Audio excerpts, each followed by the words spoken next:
So students, कुछ formulas हैं जो ऑलरेडी आप जानते हो फ्रॉम योर प्रीवियस क्लासेस। और ट्रिग्नोमेट्री में हमको 11th के स्टार्टिंग में कुछ फॉर्मूलेज पढ़ने होते हैं। तो जैसे कि मान लो यहाँ लिखा है cos square plus sine square बराबर 1 होता है। हम सभी जानते हैं सेक स्क्वायर को 1 प्लस टेन स्क्वायर थीटा कहते हैं, और कोसेक को बोलते हैं बच्चों 1 प्लस कॉट स्क्वायर। तो मैं समझता हूँ 11th का बच्चा ये ऑलरेडी 10 में पढ़ चुका रहता है। The main task for you people to understand is whenever you counter some formulae like this. बच्चे लोग देखो, मेरा जहाँ पेन चल रहा है साइन लिखा रहेगा और a प्लस बी लिखा रहेगा, जस्ट लाइक दिस। उसको कैसे अपन ब्रैकेट में ओपन करेंगे? हम पहले लिखेंगे बच्चों साइन ए, और ध्यान रखना कॉस का b आता है, अगर यहाँ प्लस है तो बच्चों आप भी प्लस लिखोगे और बोलोगे सर जी कॉस ए हो रहा है और साइन बी हो रहा है। और याद कैसे करते हैं? Sign A cos B plus cos A sine B. नहीं आया समझ में? Sign A cos B plus cos A sine B. बच्चा लोग, अगर मान लो कभी आपके पास यहाँ पे एक नेगेटिव का सिंबल आ जाता है, साइन ए माइनस बी हो जाता है, तो कैसे लिखोगे उसको? Sine A cos B minus of, बोलो, कॉस ए साइन। मतलब इसके अंदर दो फॉर्मूलेज हैं, ये मत भूलना। सिमिलरली बच्चा लोग, अगर मान लो कॉस के पैटर्न में आ जाता है, कॉस ए प्लस बी के पैटर्न में आ जाता है, तो आपको ऐसा लिखना है। देखो फर्स्ट फॉर्मूला क्या लिखा हुआ है? ये लिखा हुआ है कॉस का ही ए होगा और कॉस का ही बी होगा। ध्यान रखें, कॉस ए प्लस बी में कॉस का ही होगा, कॉस का भी होगा। अगर यहाँ प्लस है तो यहाँ माइनस आना चाहिए, और ये हो जाएगा sine A, you can write sine B. बच्चों फिर बोलोगे सर ऐसा कब होगा जब यहाँ पे कॉस ए माइनस बी होगा, तब हम क्या करेंगे? तो बच्चों प्लस की जगह अगर माइनस आया था तो माइनस पे क्या आ जाएगा? Plus. Again you have to formulas here. So let's move forward बच्चों। 10 वाला है, ये थोड़ा अलग से पढ़ना होता है, इसको अलग से याद ही कर लो, है ना। तो यहाँ लिखा हुआ है 10, ब्रैकेट्स में होगा ए प्लस बी, ठीक है। तो ये हो जाएगा, बोलो, टेन ए प्लस, बोलो, अलग अलग हो गया ये, और 1 माइनस टेन ए, और क्या हो जाएगा बच्चा लोग? Tan B. एक बात और, जो मोस्टली यूज होने वाले हैं अपन को इस सिलेबस में, 11 के पूरे लेक्चर में, बच्चों आप सभी लोगों को ना साइन टू थीटा का एक्सपांशन वाला फॉर्मूला पता होना चाहिए। साइन टू थीटा है ना, थीटा मान लो अगर 30 होगा तो टू थीटा कितना हो जाएगा? साइन 60 हो जाएगा ये। इसको ऐसे लिखते हैं, साइन टू थीटा मतलब होता है two sine theta into cos theta. The most important thing which you are learning today, exam point of view, है ना, प्रॉब्लम सॉल्व बहुत करके देगा। Sine two theta means two sine theta dot cos theta. Similarly बच्चा लोग, अगर आपके पास आ जाता है कॉस टू थीटा, इसके कई सारे फॉर्मूले होते हैं, कई सारे, है ना। सबसे जो स्टैंडर्ड होता है वो होता है cos square theta minus sine square theta. अब आप बोलोगे सर जी हमें ना इसको किस और फॉर्म से समझा के दीजिए आप। तो बच्चों एक बार कॉस को एलिमिनेट कर लो इक्वेशन नंबर 1 से, और एक बार साइन को एलिमिनेट कर लो इक्वेशन नंबर 1 से। मुझे बताओ क्या आना चाहिए? अगर आप कॉस को एलिमिनेट करते हो इस वाले फॉर्मूले से, तो बताओ मुझे 10th के बच्चों क्या आ जाएगा? ट्रिग्नोमेट्री में खूब करा होगा आपने। हम कॉस को इधर क्या लिख सकते हैं बॉयज एंड गर्ल्स? हम कॉस हम कॉस को इधर क्या लिख सकते हैं सूर्यांश मानसी बेटा? हाँ, ये इधर आ जाएगा ना, तो 1 minus sine square theta. All right. So simply अगर मैं बोलूँ कॉस थीटा कितना होगा, तो बोलोगे सर जी सो कॉस का मतलब होता है 1 माइनस साइन स्क्वायर थीटा, और एक और साइन स्क्वायर थीटा ऑलरेडी वहाँ पर बैठा हुआ है। तो बच्चे ये कितना हो गया? 1 माइनस दो दो साइन स्क्वायर थीटा। तो एक फॉर्मूला ये रहा, एक फॉर्मूला ये रहा। अब बता मुझे साइन को एलिमिनेट करना, तो कैसे करेंगे अपन लोग? तो ये हो जाएगा कॉस स्क्वायर थीटा, इसी को लिख रहा हूँ मैं, है ना, minus what is sine square theta. इस फॉर्मूले में देखो क्या हो जाएगा, साइन स्क्वायर थीटा हो जाएगा बच्चों 1 माइनस कॉस स्क्वायर थीटा। तो 1 माइनस कॉस स्क्वायर थीटा। इसको जब रीअरेंज कर लोगे ना, तो ये अंदर जाके बच्चों माइनस कर देगा और इसको प्लस का कर देगा वो। तो हो जाएगा आपके पास 2 cos square theta minus of 1।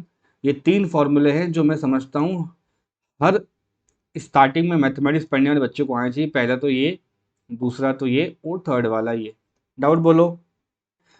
So let's do something more interesting. बच्चों मैंने आपको अभी बताया कि कॉस थीटा का तीन फॉर्मूले होते हैं।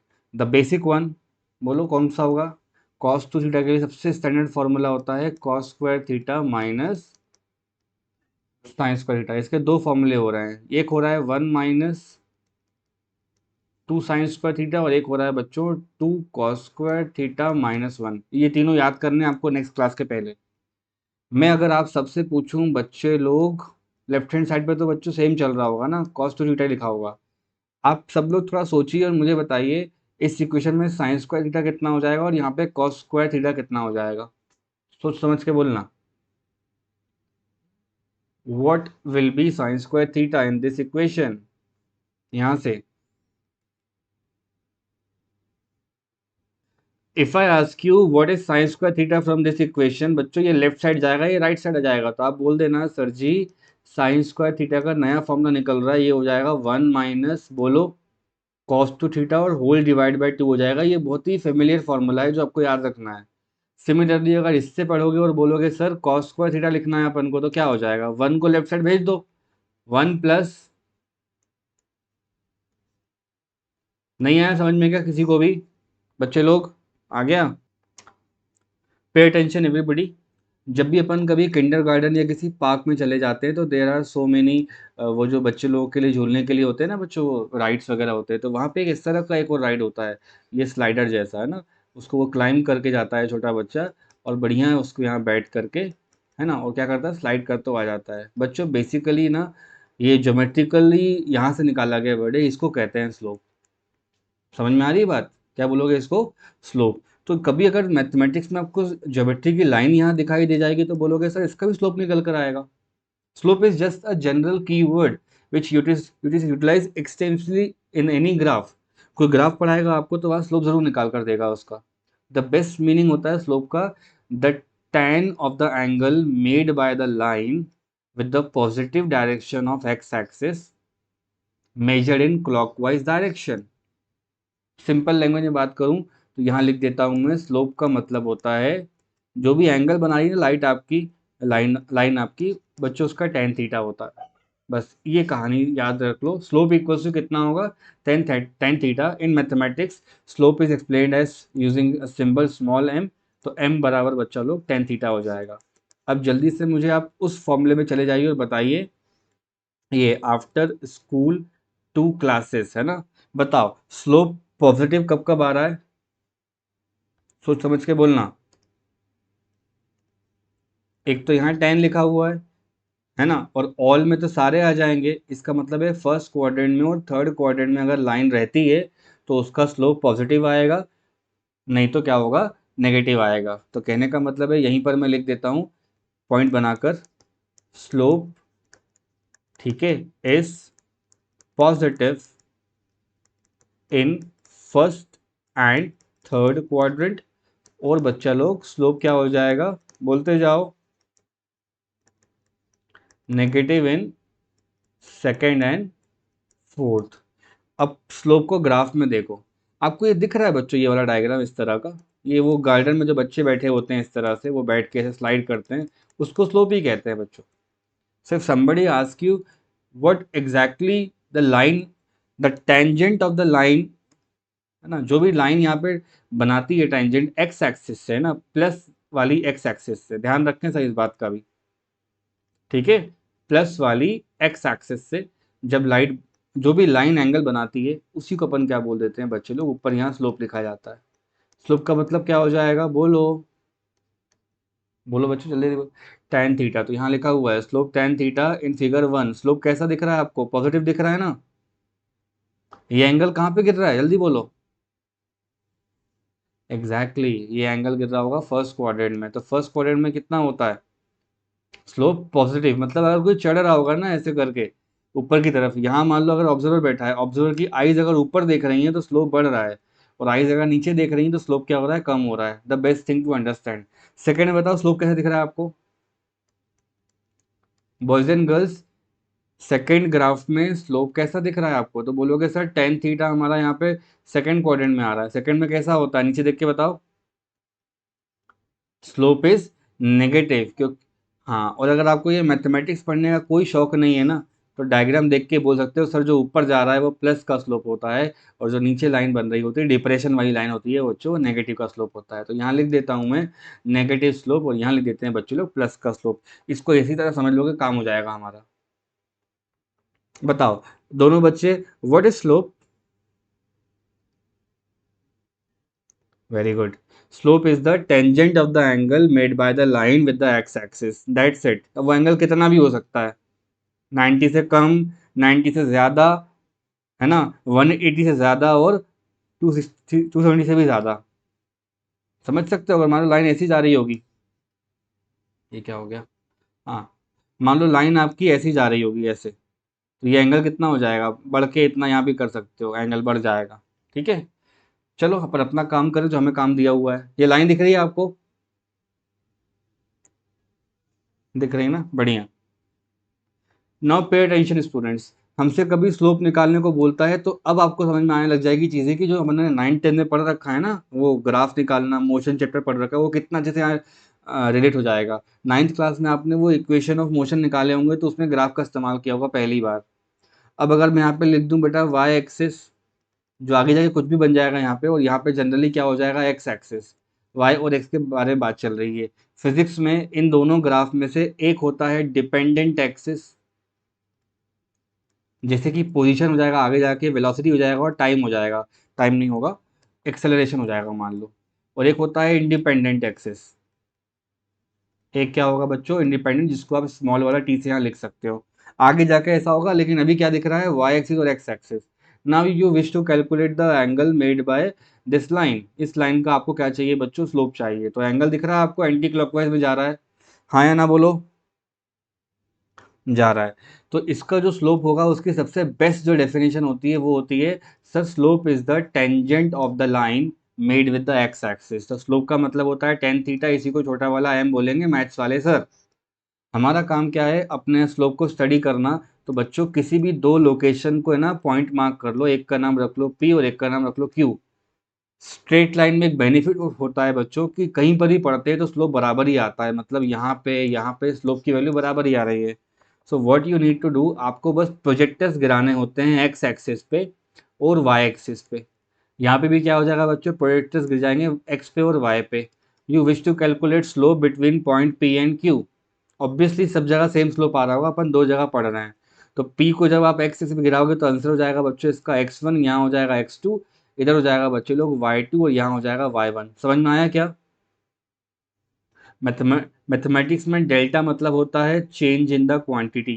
क्या होता है बच्चा, चेंज इन द क्वांटिटी। तो अगर मैं यहीं आपसे बोलूं बच्चे लोग जरा ढंग से देखो, x2 लिखा है x1 लिखा है, तो इनके बीच में जो जगह बच जाएगी वो कितनी हो जाएगी, वो डेल्टा एक्स कहलाएगी।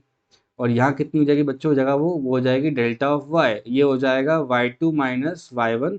सिमिलरली इसको लिख सकते हो आप x2 माइनस ऑफ x1। कोई परेशानी वाली बात, बोलोगे सर बिल्कुल नहीं है। अब अगर ये पी क्यू जा रहा है, इसको सामने की तरफ लेके आ जाओगे तो यहाँ पर आपको एक ट्रायंगल दिखना चाहिए, और बचपन से पढ़ाया जा रहा है आपको करस्पॉन्डिंग एंगल्स क्या होते हैं। तो ये थीटा होगा तो ऊपर वाला भी थीटा होगा। अब मुझे बताओ बच्चा लोग, स्लोप की डेफिनेशन वापस से, तो स्लोप का मतलब होता है टेन थीटा। क्या होता है, tan theta. You are use to write perpendicular by base. बच्चों टेन थीटा पर बैठ के मुझे बताओ सामने कितना आएगा, तो बोलोगे सर सामने डेल्टा वाई आएगा, नीचे डेल्टा, बोलो यार जल्दी जल्दी बोलो, तो ये हो जाएगा delta Y by delta X. घबराने वाली कोई बात नहीं है। टेन थीटा को डायरेक्ट वाई बाय एक्स भी लिख सकते हैं, लेकिन तब लिखते हैं जब आपको दिख रहा हो कि स्लोप आपका कांस्टेंट आने वाला है, अदरवाइज दो पॉइंट के बीच में निकाला जाता है। तो बेसिकली आंसर क्या आ रहा है, स्मॉल वाला m, जो कि आगे चल के टेन थीटा बनेगा, और उसी को लिख सकते हैं y2 minus y1 divide by x2 minus x1। And this thing you should remember for many chapters, जिसमें ग्राफ पड़ेगा, 11th हो गई 12th हो गई, कहीं पर भी लग जाएगा ये। सो now students you must be wondering कि सर हमेशा स्ट्रेट लाइन तो होने नहीं वाली। तो क्या होगा अगर मान लो मेरे पास जो एक्स एक्सिस है और मेरे पास वाई एक्सिस है, और उसका ग्राफ मुझे इस शेप का मिल गया है, तो अब तक 10th क्लास की जो लिमिटेड नॉलेज है उससे तो मैं इसको सॉल्व नहीं कर पाऊंगा, बिकॉज अगर मैंने गलती से भी यहाँ पर तीन पॉइंट बना दिए, एक का नाम पी रख दिया बच्चों, एक का नाम क्यू रख दिया और एक का नाम क्या रख दिया, आर रख दिया, और इन तीनों पे अगर टेंजेंट बनाई जाए बच्चा लोग, इन तीनों पे अगर टेंजेंट बनाई जाए तो एक की टेंजेंट ऐसी बनेगी, एक की टेंजेंट ऐसी बन रही है, देखो ना ऐसी बन रही है, और एक की टेंजेंट थोड़ी और ऐसी बन रही है। क्या ये तीनों एंगल सेम बना रहे हैं एक्स एक्सिस से, सोचो बॉयज एंड गर्ल्स। अगर आप पी वाले को लेकर आओगे एक्स एक्सिस तो कैसा बनाएगा वो, अगर आप पी वाले पॉइंट से बनाओगे तो उसका एंगल अलग बन रहा है, इसका एंगल अलग बन रहा है बच्चों। और ये भाई साहब तो पता नहीं किताब के दूर जा रहे हैं, देखो now you get my point बच्चों. Why there is a need of studying calculus? Because we are getting three different angles, theta 3, theta 2, theta 1. So you must be getting three different slopes. एक जगह पर slope m1 रहेगा, एक जगह पर slope m2 रहेगा, एक जगह पर स्लोप m3 रहेगा. बिकॉज m का फॉर्मूला क्या होता है बच्चा लोग, tan थीटा. आ रही मेरी बात समझ में? And that is why the new section is introduce to you and its name is calculus. क्या कहते हैं उसको बच्चा? बोलो. कैलकुलस. जितना भी अपना फियर है ना, वो इसी से रहता है बच्चों को, मैथ्स वाले बच्चों को. ये आ गया, इतना सुपर कॉन्फिडेंट रहोगे आप लोग 11th की, चाहे फिजिक्स हो चाहे मैथमेटिक्स हो, कि सर हमको तो बनता है. तो इसके दो पार्ट होते हैं बच्चों. एक का नाम होता है डिफरेंशियल कैलकुलस, डिफरेंशियल, ठीक है. और एक का नाम होता है इंटीग्रल कैलकुलस. समझे मेरा इंट्रोडक्शन लेक्चर? मैंने आपको बताया था वो हैमर वाला एग्जाम्पल और वो नट वोल्ट वाला एग्जाम्पल, वो ऐसे करके नट वोल्ट था ना एक कल के लेक्चर में, और ये एक हैमर वाला एग्जाम्पल. तो हैमर जनरली क्या करता है? ब्रेक करता है चीज़ों को. और नट वोल्ट क्या करता है बच्चों? ज्वाइन करता है. तो डिफ्रेंसिएशन अपन वहाँ इस्तेमाल करेंगे जहाँ एक बड़ी क्वांटिटी की स्मॉल वैल्यू चाहिए होगी. मतलब ये कोई ब्लॉक है सर के हाथ में, मान लो कोई ब्लॉक है ना. इस ब्लॉक का मास बड़ा वाला m है. इस बड़े वाले m को ना पढ़ के अगर इसकी स्टडी करनी हो तो स्मॉल वाला अगर पोर्शन में ले लूंगा, तो बच्चों वो स्मॉल पोर्शन लेने की प्रोसेस को बोलते हैं डिफरेंशिएशन. और उल्टा बोलो, अगर स्मॉल मास से उसको जोड़ जोड़ के बच्चों अपन अगर पूरा मास तैयार कर लेंगे, तो उसको बोलेंगे इंटीग्रेशन. ठीक है. तो इंटीग्रेशन मतलब इसको इंटीग्रेट करना, और डिफरेंशिएट मतलब उसको डिफरेंशिएट करना. तो स्मॉल जो सेक्शन होता है उसको स्मॉल में डी लिखते हैं और आगे एम लिख लेते हैं. डी एम मतलब होता है इन्फानाइटली स्मॉल क्वांटिटी. बहुत कुछ नया नया सीखोगे, ऐसे ही देखते चलो. इस infinitely small quantity of mass M, जिसको मैथ्स के सर बोलेंगे डीएम का मतलब होता है differential value of M. Differential value of, बोलो बच्चे, एम.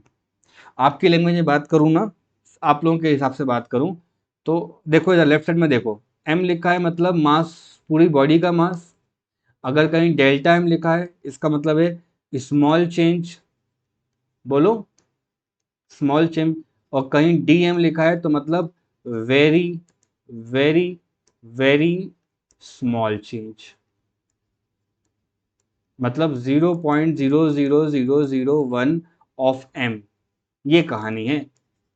ठीक है. तो ये सब नोटेशन है जो आपको ध्यान में रखने हैं. मैंने बहुत ही इजीली इनको रियल लाइफ से एक्सप्लेन कर दिया है. आप हैमर लगा दोगे इस पे आके तो क्या करेगा? ब्रेक नहीं कर देगा इसको ये. और नट वोल्ट से अपन क्या करते हैं जनरली, बाइक वगैरह के पार्ट्स उसको ज्वाइन करते करते पूरा एक स्ट्रक्चर तैयार करते हैं. So let's start with differentiation and then I teach you what is integration. दोनों के ऑपोजिट है बिल्कुल, ये ऑपोजिट प्रोसेस है. समझ रहे हो? So my dear students, let's start with derivation. क्यों अपन समझ रहे हैं, क्या यहाँ पे देख रहे हैं? In the previous class I have taught you one single thing, कि बच्चों यहाँ पर अगर इनपुट में अपन ने x दिया था और यहाँ कोई फंक्शन लगा रहता है, तो आउटपुट में बच्चों फंक्शन ऑफ x मिलता है जिसको अपन y बोलते हैं. This is obviously input part. और ये क्या हो जाएगा बच्चे लोग? Output part. हो सकता है फंक्शन अलजेब्रिक हो, टेंजेंट लॉगरिथमिक हो, एक्सपोनेंशियल हो, है ना, any function it can have, जो हमारे सिलेबस में है. तो कहने वाली बात यहाँ पर क्या है, हर एक x के लिए एक फंक्शन ऑफ x की वैल्यू एग्जिस्ट करती है. ग्राफ में आ जाइए आप लोग. पॉइंट P पर क्या वैल्यू बन रही है? तो बोलोगे सर जी x वैल्यू बन रही है. हाँ ना, बोलो भाई. पॉइंट P पर x की वैल्यू क्या है? x है ना. तो उसकी जो उसके करस्पॉन्डिंग में जो वैल्यू आ रही है y, बच्चों y की जगह अपन ऐसा लिख सकते हैं f ऑफ x. कोई डाउट तो नहीं किसी को? है ना. सिमिलरली अगर आपने x में थोड़ा क्या बढ़ा के दिया बच्चों, डेल्टा x को बढ़ा दिया, तो इस पॉइंट पर ये डेल्टा x बढ़ गया यहाँ पे. तो y पे आपका क्या बढ़ गया? y प्लस डेल्टा y बढ़ गया. तो यहाँ पर भी कैसे लिखा जाएगा इसको? y plus delta y equals to कितना हो जाएगा? बोलो फंक्शन के साथ, बोलो. बिल्कुल सही. y प्लस डेल्टा y हो जाएगा, फंक्शन जो भी दे रखा हो अपन को, ये हो जाएगा x प्लस डेल्टा x की वैल्यू. किस किस को आया यहाँ तक समझ में? पहले तो ये बता दो मुझे. But now the strange part is, हमें निकालना है यहाँ पे स्लोप, है ना, बिटवीन P एंड Q। बच्चों P और Q के बीच में स्लोप बनाओ, कैसे बनाओगे? उन दोनों पॉइंट को ज्वाइन कर देते हैं, और ज्वाइन करने के बाद ये देखो यहाँ पे एक आर्टिफिशियल ट्रायंगल बन रहा है। इस आर्टिफिशियल ट्रायंगल के बारे में ऐसा लिख सकते हैं, यहाँ पे लिखा हुआ है थीटा, सामने क्या आएगा? डेल्टा वाई, बेस में क्या है? Delta x. तो बोलो टेन थीटा कितना आया? क्या ये सही है?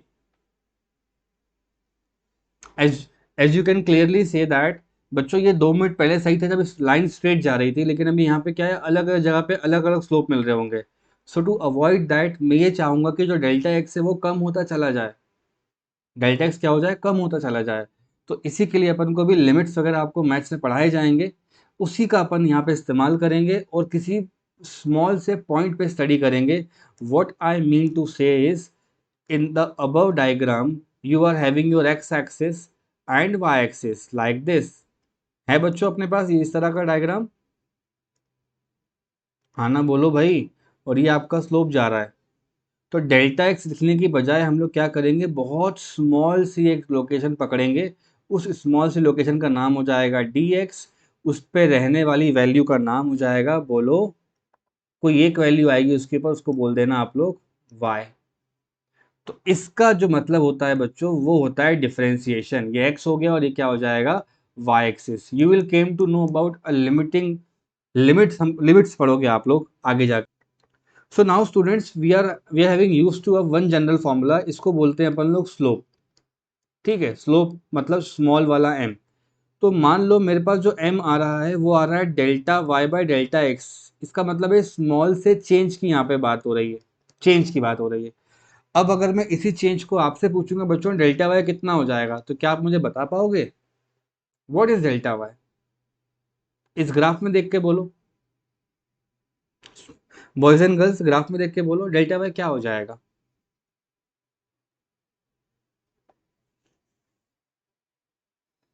सही।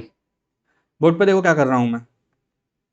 Now slope of y with respect to x, y का slope with respect to x कितना हो जाएगा? आप बोलोगे सर जी आपने तो पढ़ा रखा है, ये delta y by delta x होता है। डायग्राम में देखो, ग्राफ के अंदर ये टर्म देखिए, इसमें से इसको माइनस कर दो, है ना। तो y plus del Y minus Y हो जाएगा ना, ये हो जाएगा ना बच्चों, देखो कट रहा है ये। आया सबको समझ में? और वैसे ही अपन यहाँ पे नीचे इसके डेल्टा एक्स लिख लेता हूँ और ऊपर लिख लेता हूँ बच्चों में फंक्शन ऑफ, बोलो, x plus delta x minus function of x. ये लाइन समझ में आ गई तो मेरा तो काम ही हो गया भाई। I will be the happiest man अगर ये समझ में आ गई लाइन। आया?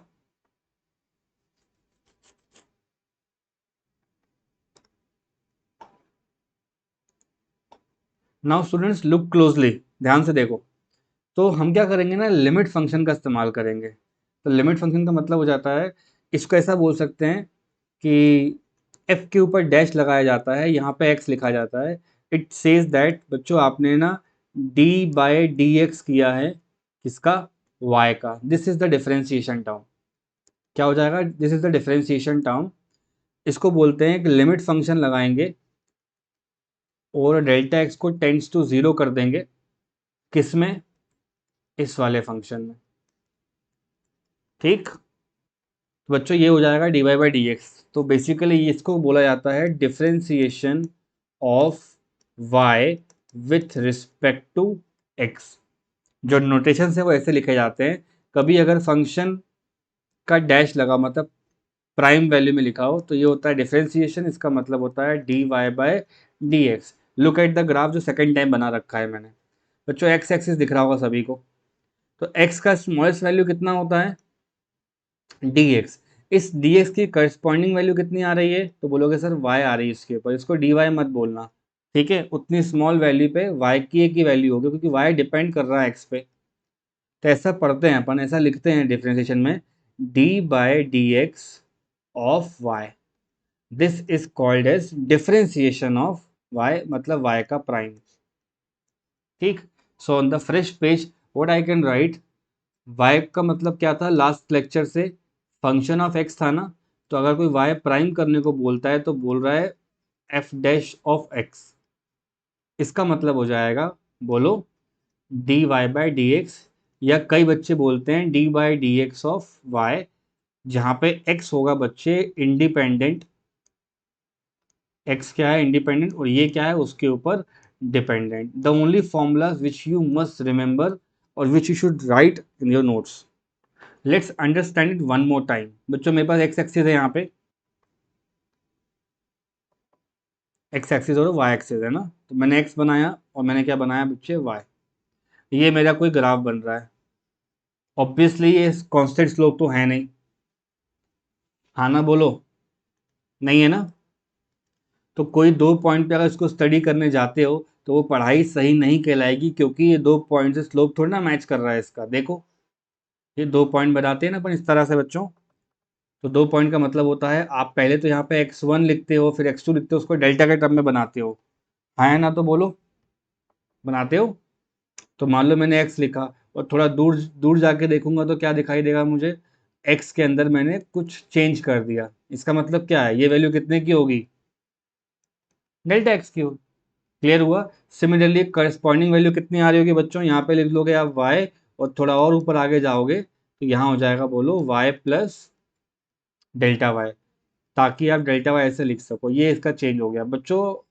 पुरानी लेक्चर्स की तैयारी से आओगे तो यहाँ पे थीटा लिख दोगे और बोलोगे सर जी इस पढ़ाई से स्लोप की जो वैल्यू आ रही है वो होती है टेन थीटा, उसी को बोलते हैं एम, और वो हो जाएगा अपना delta Y by delta X. ये हो गई अपनी एक कहानी, जो यहाँ सही नहीं है, बिकॉज अलग अलग डायरेक्शन में अलग अलग स्लोप मिल रहा है। तो आपको पता क्या करना पड़ेगा बच्चों, उस पॉइंट पे पर्टिकुलर पॉइंट पे जाके पढ़ना होगा। तो लिमिट करने का मतलब ये होता है, मान लो डेल्टा एक्स है मेरा, इसको अगर मैंने लिमिट बोल दिया, लिमिट मतलब हमारे पेरेंट्स नहीं बोलते हैं ज़्यादा ही उड़ते हो तुम आजकल, लिमिट में रहा करो, तो डेल्टा एक्स को बोलेंगे limit tends to zero. Tends to zero का मतलब होता है जीरो नहीं हो गया है ये, इट हैज़ बिकम 0.00001, बहुत छोटा हो गया है। तो हिंदी में बात करें तो एक्स एक्सिस की सबसे स्मॉलेस्ट जगह को अपन क्या बोलेंगे, डी एक्स। ये है तरीका पढ़ने का। मैथमेटिक्स में लिमिट लगाई जाती है, limit of delta X tends to zero, ठीक है।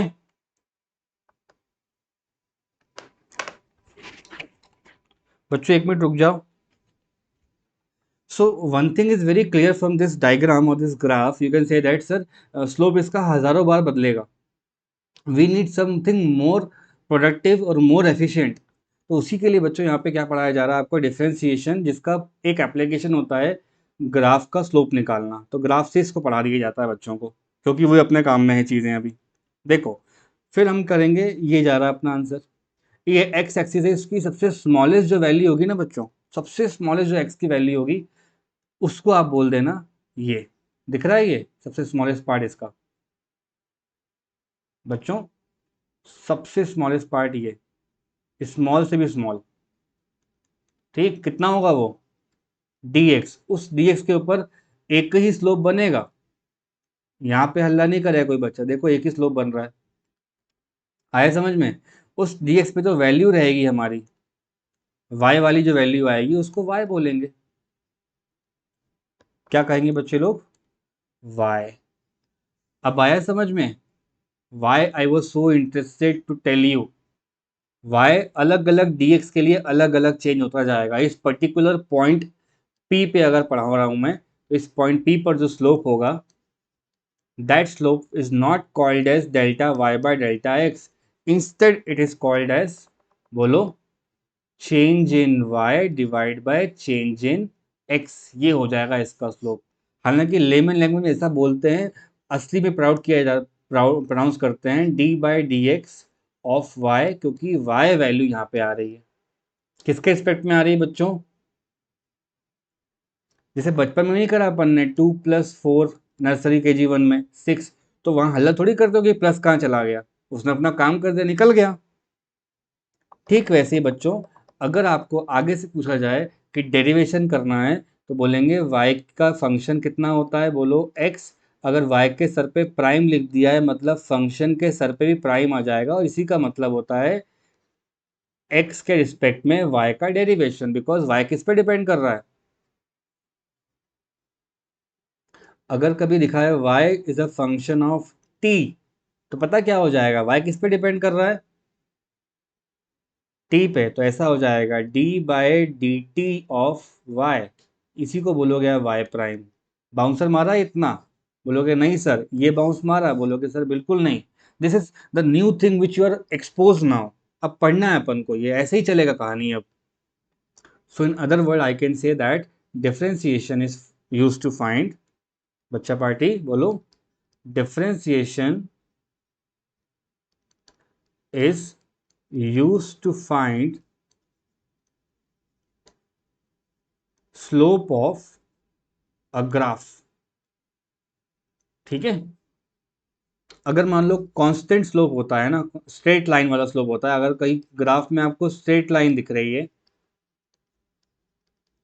उसका सीधा मतलब होता है स्लोप कैसा होगा, कांस्टेंट। तो यहाँ डिफरेंस दूर दूर तक नहीं लगेगा बच्चों। m का फॉर्मूला कितना हो जाएगा, बोलो, delta Y by delta X. ये ग्राफ दिख रहा है अपन को डेल्टा वाला, सामने लिखा है डेल्टा वाई, यहाँ लिखा है डेल्टा एक्स, ये अपनी 9-10 की तैयारी करके निकल जाएंगे।